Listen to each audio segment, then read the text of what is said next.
मन्तरेम सूर्या चन्द्रमसाविव पुनर्दत्ताज्ञता जानता संगमे मही।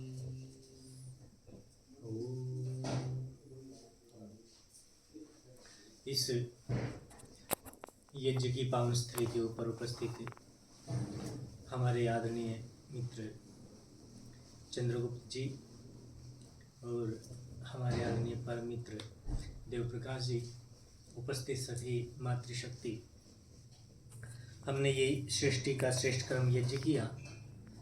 मैं इसी से संबंधित थोड़ी सी अपने अनुभव और अपनी बातें रखूं जो मैं अनुसंधान के समय इन चीज़ों के ऊपर रखता हूँ। हमारा जो ये यज्ञ है ये देव यज्ञ कहलाता है और देव यज्ञ देवताओं का यज्ञ होता है।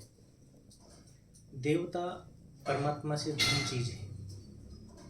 कभी कभी हम परमात्मा और देवताओं को एक समान समझ लेते हैं, एक ही समझ लेते हैं, लेकिन ये उपासना परमात्मा की उपासना नहीं है, ये प्रकृति की उपासना है। देवता जो भी हैं प्राकृतिक शक्तियों का नाम देवता कहलाते हैं और वो जो देवत्व प्रकृति शक्तियों के भीतर होता है ना, वो देवत्व परमात्मा के ही कारण होता है, लेकिन वो परमात्मा नहीं होता। जब ईश्वर ने सृष्टि को रचा तो सृष्टि का संचालन के लिए, सृष्टि की विभिन्न क्रियाओं के लिए वो स्वयं अपने आप में नहीं करते, वो प्रतिनिधि के रूप में देवीय शक्तियों का आह्वान करते हैं या उनको बनाते हैं, निर्माण करते हैं। तो हमारे वैदिक ग्रंथों में, हमारे वेदों के अंदर देवताओं का वर्णन आता है। प्रजापति के रूप में, इंद्र के रूप में, वरुण के रूप में, बृहस्पति के रूप में, तरह तरह के रूप में। वो सब देवता ईश्वरीय शक्तियां हैं या कहे कि वो प्राकृतिक शक्तियां हैं। अब हम इस यज्ञ को करते हैं तो पहले में और आज में यज्ञ है ना, कतई अलग अलग हो चुके हैं। आज हमारे यज्ञ के अंदर देवता उपस्थित नहीं होते और हमारी सारी आहुतियां देवताओं के लिए होती हैं, और जब देवता उपस्थित नहीं होता और आहुति हम देते हैं तो हमारी आहुतियां व्यर्थ चली जाती हैं। और उसका एक सबसे बड़ा कारण ये है कि हम जब देवताओं का तो आह्वान करें, हम बुलाएं देवताओं को, इदम अग्नये इदम न मम, हे अग्नि ये तेरा है, मेरा नहीं है।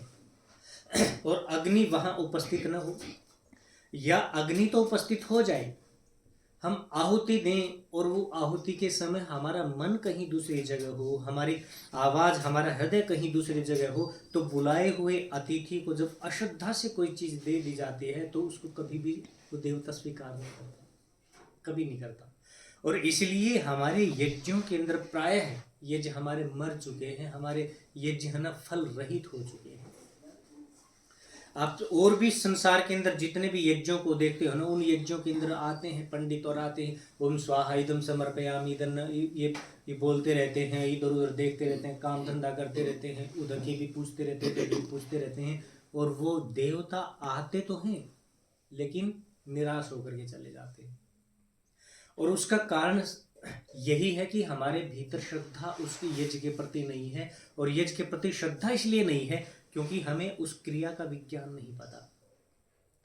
मैं पीछे लगभग 11-12 महीने मैंने अनुष्ठान किया यज्ञ के ऊपर, बस यही देखने के लिए इसका विज्ञान कितना बड़ा है। पुराने शास्त्रों को पढ़ा था और ये देखा था कि पहले हमारे ऋषि मुनि जब यज्ञ करते थे तो रावण अपने सैनिकों के माध्यम से उस यज्ञ के अंदर विघ्न डालते थे।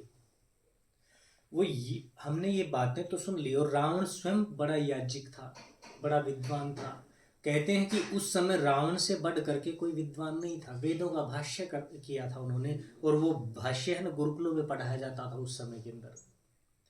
जब एक इतना बड़ा विद्वान जो राम के अजय में याग के अंदर जो स्वयं ब्रह्मा बनता है, ऐसा व्यक्ति जो एक बार संकल्प ले लेता है यज्ञ का और वो यज्ञ पूर्णता की तरफ फल तक नहीं पहुंचता, तब तक वो व्यक्ति अन्न जल का ठीक से ग्रहण नहीं करता। इतना बड़ा विद्वान, और इतना बड़ा विद्वान क्या यज्ञों के अंदर विघ्न डाल सकता है?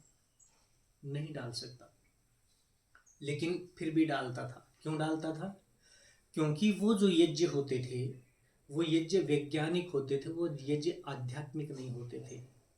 वैज्ञानिक का मतलब होता है इस यज्ञ के माध्यम से वो विज्ञान खड़ा करते थे, वो अस्त्र शस्त्रों का निर्माण करते थे। और जब अस्त्र शस्त्रों का निर्माण करते थे ऋषि महर्षि, चाहे भारद्वाज रहे हों, अत्रि रहे हों, चाहे दूसरे बहुत सारे ऋषि रहे हों, तो वो ऋषि क्या करते थे कि ये जब कोई एक विधा बनानी होती, अग्नेयास्त्र बनाना होता, वरुणास्त्र बनाना होता, पशुपतास्त्र बनाना होता या दूसरे अस्त्र बनाने होते, तो वो ये देखते थे कि अग्नि अस्त्र के अंदर हम उनको दो चीजें चाहिए थी, एक अग्नि के परमाणु और दूसरा उन परमाणुओं का संचालन करने वाला मन।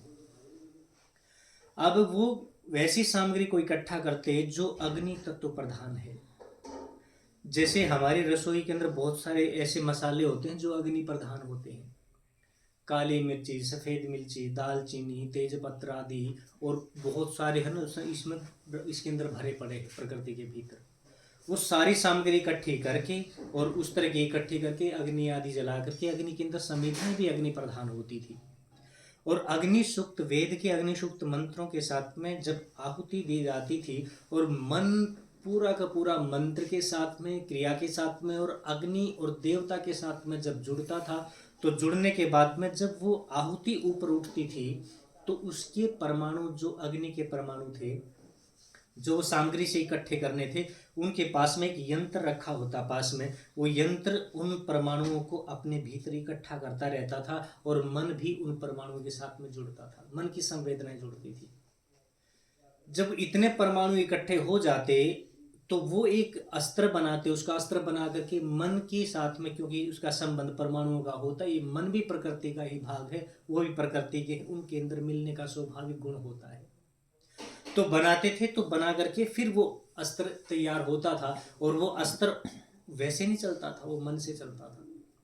वो जब कहते कि यहाँ से वहाँ जाना है, उसको नष्ट करना है, उसको मारना है, ऐसे करना, तो वो तब चलते थे।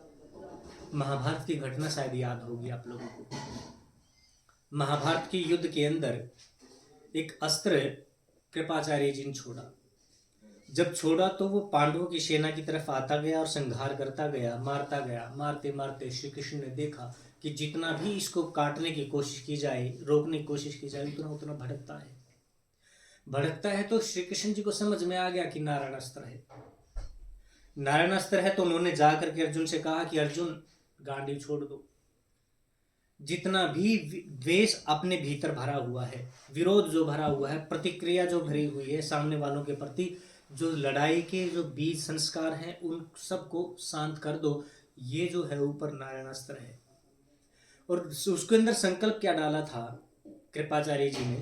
उन्होंने संकल्प ये डाला था कि ये उस सेना को खत्म कर दे जो सेना हमारे विरोध के भाव रखती है, और उन भावों को पकड़ता पकड़ता नारायण अस्त्र उनकी तरफ आता गया। जो भी उसके ऊपर विरोध करता वो और भड़कता और उस सेना को नष्ट कर देता। जब सब ने अस्त्र रख दिए, भीम ने नहीं रखे, और भीम की तरफ जब वो चलने लगा, सेना को नष्ट करने लगा, श्री कृष्ण जी रथ से उतर कर आए और भीम को कहने लगे, मूर्ख, तुझे दिखता नहीं ये नारायण अस्त्र है? नारायण अस्त्र है, इसके रोकने का, इसको नष्ट करने का एक ही उपाय है कि तुम शांत हो जाओ, क्योंकि ये क्रोध से चलने वाला है। ये विरोध के भाव जितना जितना देते जाओगे उतना उतना मारने वाला, उतना बल बढ़ता है इसका। इसलिए तुम क्या करो, शांत हो जाओ, ये अपने आप शांत हो जाएगा। उन्होंने हथियार रखे, हाथ जोड़ करके भीतर से, हृदय के अंदर से विरोध निकाला, अपने आप शांत हो गया। श्री कृष्ण का सुदर्शन चक्र था, मन से चलता था। हमारे पहले ब्रह्मास्त्र जितने होते थे वो सारे मन से चलते थे। हमारे जितने हथियार थे ना, वो केमिकल आदि से या यूरेनियम आदि से, इन चीजों से नहीं बनते थे। वो सब के सब यज्ञ से बनते थे, और यज्ञ से वो वरुणास्त्र हो, चाहे पशुपतास्त्र हो, चाहे अग्नियास्त्र हो, चाहे ब्रह्मास्त्र हो, सब अग्नि से तैयार होते थे, इससे तैयार होते थे।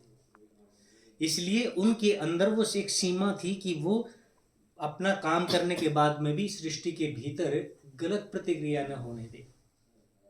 जैसे आज एटम बम, परमाणु बम है, जहां गिरेगा वहां तो विनाश करेगा ही, उसके बाद में सैकड़ों सालों तक उसके रेडिएशन का प्रभाव रहता है धरती के ऊपर। अंकुर पैदा नहीं होता।